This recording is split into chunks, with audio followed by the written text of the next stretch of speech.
Hi hello ನಮಸ್ತೆ welcome to Rajashekhar RJ YouTube channel. So ಇವತ್ತಿನ ವಿಚಾರ ಏನಪ್ಪಾ ಅಂತ ಹೇಳಿದ್ರೆ ನಿಮಗೆ ನನ್ನ ತಮ್ಮನೇಲಿ ನೋಡಿದ್ರೆ ಗೊತ್ತಾಗಿರುತ್ತೆ ಏನಂತ ಹೇಳ್ಬಿಟ್ಟು.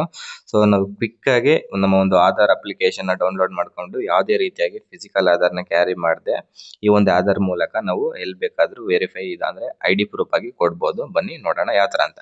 ಸೊ ಮೊದಲನೇದಾಗಿ ಪ್ಲೇ ಸ್ಟೋರ್ ಆಪ್ ಓಪನ್ ಮಾಡ್ಕೊಂಡ್ಬಿಟ್ಟು ಆಧಾರ್ ಅಂತ ಸರ್ಚ್ ಮಾಡಿದ್ರೆ ಈ ತರ ಇಂಟರ್ಫೇಸ್ ಬರುತ್ತೆ. ಇಲ್ಲಿ ಸೆಕೆಂಡ್ ಒನ್ ಇದೆಯಲ್ಲ ಆಧಾರ್ ಅಂತ ಹೇಳ್ಬಿಟ್ಟು, ಸೊ ಆ ಒಂದು ಆಧಾರ್ ಅಪ್ಲಿಕೇಶನ್ ನೀವು ಡೌನ್ಲೋಡ್ ಮಾಡ್ಕೋಬೇಕಾಗುತ್ತೆ. ನೋಡ್ತಾ ಇರ್ಬೋದು ಈಗ ನಾನು ಇನ್ಸ್ಟಾಲ್ ಮಾಡ್ತಾ ಇದ್ದೀನಿ.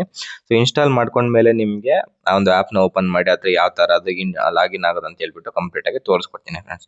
ಸೊ ಇನ್ಸ್ಟಾಲ್ ಆಗ್ತದೆ ನೋಡ್ತಾ ಇರ್ಬೋದು. ಇದಕ್ಕೆ ನಿಮ್ಮ ಒಂದು ಆಧಾರ್ ಕಾರ್ಡ್ ಬೇಕಾಗುತ್ತೆ. ಅದೇ ರೀತಿಯಾಗಿ ನಿಮ್ಮ ಆಧಾರ್ ಕಾರ್ಡ್ಗೆ ಯಾವ ಒಂದು ಮೊಬೈಲ್ ನಂಬರ್ ಲಿಂಕ್ ಆಗಿರುತ್ತಲ್ಲ ಆ ಮೊಬೈಲ್ ನಂಬರ್ ಕೂಡ ಬೇಕಾಗುತ್ತೆ. ಅದಕ್ಕೆ ಒಂದು OTP ಬರುತ್ತೆ. ಆ OTP ಮುಖಾಂತರ ನೀವು ಇದನ್ನ ಲಾಗಿನ್ ಮಾಡ್ಕೋಬಹುದು. ಸೊ ಇದರಿಂದ ಏನೇನು ಯೂಸ್ ಅಪ್ಪ ಅಂದ್ರೆ ಎಲ್ಲೆಲ್ಲಿ ಯೂಸ್ ಆಗುತ್ತೆ ಈ ಆಧಾರ್ ಕಾರ್ಡ್ ಅಂತ ಹೇಳಿದ್ರೆ, ಸೊ ಬ್ಯಾಂಕಿಂಗ್ ಆಗಿರ್ಬೋದು, ID ಪ್ರೂಫ್ಗೆ ನಿಮಗೆ, ಮತ್ತೆ ಏರ್ಪೋರ್ಟ್ ಅಲ್ಲಿ ಟ್ರಾವೆಲಿಂಗ್ ಆಗಿರ್ಬೋದು, ಅದೇ ರೀತಿಯಾಗಿ ಯಾವ್ದನ್ನ ಎಮರ್ಜೆನ್ಸಿ ಸಿಮ್ ತಗೋಬೇಕು ಅಲ್ಲೆಲ್ಲ ಈ ಒಂದು ಆಧಾರ್ ಕಾರ್ಡ್ ಅನ್ನೋದು ಯೂಸ್ ಆಗುತ್ತೆ ಫ್ರೆಂಡ್ಸ್. ಈ ತರ ಇಂಟರ್ಫೇಸ್ ಬಂದ ಮೇಲೆ ನೀವು ಅಪ್ಲಿಕೇಶನ್ ಓಪನ್ ಮಾಡಿ ಇಲ್ಲಿ ರೆಡಿ ವಿತ್ ಮೈ ಆಧಾರ್ ಅಂತ ಇದೆಯಲ್ಲ ಅದ್ರ ಮೇಲೆ ಕ್ಲಿಕ್ ಮಾಡ್ಕೊಂಡು ನೀವು ಆಧಾರ್ ನಂಬರ್ ಅನ್ನ ಎಂಟರ್ ಮಾಡ್ಕೋಬೇಕಾಗುತ್ತೆ. ಸೊ ಮೊದಲನೇದಾಗಿ ನೀವು ನಿಮ್ಮ ಆಧಾರ್ ನಂಬರ್ ಅನ್ನ ಕರೆಕ್ಟ್ ಆಗಿ ಇಲ್ಲಿ ಎಂಟರ್ ಮಾಡ್ಕೊಳ್ಳಿ. ಎಂಟರ್ ಮಾಡ್ಕೊಂಡ ತಕ್ಷಣ ನಿಮಗೆ ನೆಕ್ಸ್ಟ್ ಯಾವ ತರ ಇಂಟರ್ಫೇಸ್ ಬರುತ್ತೆ ಅಂತ ನಾನು ತೋರಿಸ್ತೀನಿ. ನೋಡ್ತಾ ಇರ್ಬೋದು ನಾನೀಗ ನನ್ನ ಒಂದು ಆಧಾರ್ ನಂಬರ್ ಅನ್ನು ಇದಕ್ಕೆ ಎಂಟರ್ ಮಾಡ್ತಾ ಇದ್ದೀನಿ. ಸೊ ಎಂಟರ್ ಮಾಡಿದ ತಕ್ಷಣ ನಿಮಗೆ ನೆಕ್ಸ್ಟ್ ಅಂತ ಕ್ಲಿಕ್ ಮಾಡಿದ್ರೆ ನಿಮಗೆ ಒಂದು ಸಿಮ್ ಆಪ್ಷನ್ ಕೇಳುತ್ತೆ ಬರುತ್ತೆ. ನೋಡ್ತಾ ಇರ್ಬೋದು ನೀವು. ಈಗ ನಾನು ಎಂಟರ್ ಮಾಡ್ಬಿಟ್ಟು ನೆಕ್ಸ್ಟ್ ಮೇಲೆ ಕ್ಲಿಕ್ ಮಾಡ್ತೀನಿ. ಇಲ್ಲಿ ಒಂದು ಚೆಕ್ ಬಾಕ್ಸ್ ಇದೆಯಲ್ಲ, ಈ ಒಂದು ಚೆಕ್ ಬಾಕ್ಸ್ ಮೇಲೆ ಕ್ಲಿಕ್ ಮಾಡ್ಕೊಂಡು ಪ್ರೊಸೀಡ್ ಮೇಲೆ ಕ್ಲಿಕ್ ಮಾಡಿ. ಕ್ಲಿಕ್ ಮಾಡಿದ ತಕ್ಷಣ ಈ ತರ ಬರ್ತಾ ಇದೆ. ಇನ್ ಕೇಸ್ ನಿಮ್ ಆಲ್ರೆಡಿ ಆ ಸಿಮ್ ರಿಜಿಸ್ಟರ್ ಆಗಿರ್ತಕ್ಕಂಥ ಮೊಬೈಲ್ ನಂಬರ್ ಸೇಮ್ ಮೊಬೈಲ್ ಅಲ್ಲಿ ಇದ್ರೆ, ಸೊ ಅಲ್ಲಿ ಗ್ರೀನ್ ಕಲರ್ ಆಪ್ಷನ್ ಇದೆಯಲ್ಲ ಅದು ಬರ್ತಾ ಇರುತ್ತೆ. ಪ್ರೊಸೀಡ್ ಮೇಲೆ ಕ್ಲಿಕ್ ಮಾಡಿ. ಇಲ್ಲ ಅಂದ್ರೆ ಕೆಳಗಡೆ ಆಪ್ಷನ್ ಕ್ಲಿಕ್ ಮಾಡಿ ನೀವು ನಂಬರ್ ಅನ್ನ ಎಂಟರ್ ಮಾಡಬೇಕಾಗುತ್ತೆ. ಸೊ ನನಗೆ ಇದೇ ಮೊಬೈಲ್ ಅಲ್ಲಿ ಆ ಸಿಮ್ ಇರೋದ್ರಿಂದ ನಾನು ಕ್ಲಿಕ್ ಮಾಡ್ಕೊತಾ ಇದ್ದೀನಿ. ಸೊ ಅದನ್ನ ವೆರಿಫೈ ಕೂಡ ಮಾಡ್ತೀನಿ. ನೋಡ್ತಾ ಇರ್ಬೋದು ಈಗ ವೆರಿಫಿಕೇಶನ್ ಆಗ್ತಾ ಇದೆ. ಅದಕ್ಕೊಂದು ಮೊಬೈಲ್ ನಂಬರ್ಗೆ ಒಂದು OTP ಬಂದ್ಬಿಟ್ಟು ಅದು ವೆರಿಫೈ ಆಗುತ್ತೆ ಫ್ರೆಂಡ್ಸ್.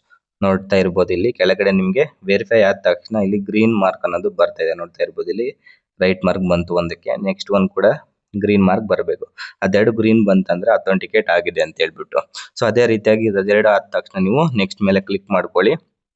ನೆಕ್ಸ್ಟ್ ಮೇಲೆ ಕ್ಲಿಕ್ ಮಾಡ್ಕೊಂಡ್ರೆ ನೀವು ಅದೇ ರೀತಿ ನಿಮ್ಮ ಗೂಗಲ್ ಪೇ, ಫೋನ್ ಪೇ ಇದೆಯಲ್ಲ ಅದಕ್ಕೆ ಯಾವ ತರ ಒಂದು ನಂಬರ್ ನ ಸೆಟ್ ಮಾಡ್ಕೊಂಡ್ರೆ ಅದೇ ರೀತಿ ನಂಬರ್ ಸೆಟ್ ಮಾಡ್ಕೋಬಹುದು. ಫೇಸ್ ಅಥೆಂಟಿಕೇಶನ್ ಕೂಡ ಮಾಡ್ಕೋಬಹುದು. ಸೊ ನಾನು ಈಗ ಫೇಸ್ ಅಥೆಂಟಿಕೇಶನ್ ಕಂಪ್ಲೀಟ್ ಮಾಡಿದ್ದೀನಿ. ಅದಾದ ತಕ್ಷಣ ನನಗೆ ಅದು ಪಿನ್ ಸೆಟ್ ಮಾಡೋದಕ್ಕೆ ಕೇಳುತ್ತೆ. ನೋಡ್ತಾ ಇರ್ಬೋದು ಇಲ್ಲಿ ನಾವು ಒಂದು 6 ಡಿಜಿಟ್ ನಂಬರ್ ನ ಪಿನ್ ಸೆಟ್ ಮಾಡ್ಕೋಬಹುದು. ನಿಮ್ಮ ಇಷ್ಟ ಯಾವ್ದಾದ್ರೂ ಆಗಿರ್ಬೋದು 6 ನಂಬರ್ ಪಿನ್ ಅನ್ನ ನೀವು ಸೆಟ್ ಮಾಡ್ಕೋಬೇಕು. ಸೆಟ್ ಮಾಡ್ಕೊಂಡ್ರೆ ಇದು ಸೆಕ್ಯೂರಿಟಿ ರೀಸನ್ಗೋಸ್ಕರ ನೀವು ಆ ಪಿನ್ ಹಾಕಿದ್ರೆ ನಿಮ್ಮ ಹತ್ರ ಒಂದು ಆಪ್ ಅನ್ನೋದು ಓಪನ್ ಆಗುತ್ತೆ ಫ್ರೆಂಡ್ಸ್. ನೋಡ್ತಾ ಇರ್ಬೋದು ನಾನು ಪಿನ್ ಸೆಟ್ ಮಾಡ್ಕೊಂಡಿದ್ದೀನಿ. ಇವಾಗ ಯಾವ ತರ ಇಂಟರ್ಫೇಸ್ ಬರುತ್ತೆ ಅಂತ ನೋಡ್ತೀನಿ, ಇಲ್ಲಿ ತೋರಿಸ್ತೀನಿ ನಿಮ್ಗೆ. ನೋಡ್ತಾ ಇರ್ಬೋದು ಇಲ್ಲಿ ನಿಮ್ಮ ಆಧಾರ್ ಒಂದು ಸ್ಕ್ಯಾನರ್ ಬರ್ತಾ ಇದೆ. ಅದಾದ ತಕ್ಷಣ ನೋಡ್ತಾ ಇರ್ಬೋದು ನಿಮ್ಮ ಆಧಾರದ ಡೀಟೇಲ್ಸ್ ಬರ್ತಾ ಇದೆ. ಸೊ ಇದನ್ನ ನೀವು ಯಾರಿಗಾನ ಶೇರ್ ಮಾಡ್ಬೇಕಂದ್ರೆ ಇಲ್ಲಿ ಕೆಳಗಡೆ ಜಸ್ಟ್ ಶೇರ್ ಆಪ್ಷನ್ ಇದೆ, ಅದ್ರ ಮೇಲೆ ಕ್ಲಿಕ್ ಮಾಡಿ ನೀವು ಶೇರ್ ಮಾಡಬಹುದು.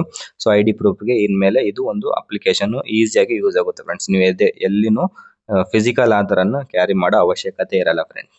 ಸೊ ಇಷ್ಟೇ ಫ್ರೆಂಡ್ಸ್ ಇವತ್ತಿನ ವಿಡಿಯೋ. ಈ ಒಂದು ವಿಡಿಯೋ ಇಷ್ಟ ಆದ್ರೆ ಲೈಕ್ ಮಾಡಿ, ಶೇರ್ ಮಾಡಿ, ಕಮೆಂಟ್ ಮಾಡಿ. ಸೊ ಇನ್ನೂ ಏನಾದರೂ ಡೌಟ್ಸ್ ಇದ್ರೆ ಕಮೆಂಟ್ ಬಾಕ್ಸ್ ಅಲ್ಲಿ ಕಮೆಂಟ್ ಮಾಡಿ, ನಾನು ರಿಪ್ಲೈ ಮಾಡ್ತೀನಿ ಅಂತ ಹೇಳ್ತೀನಿ. Thank you.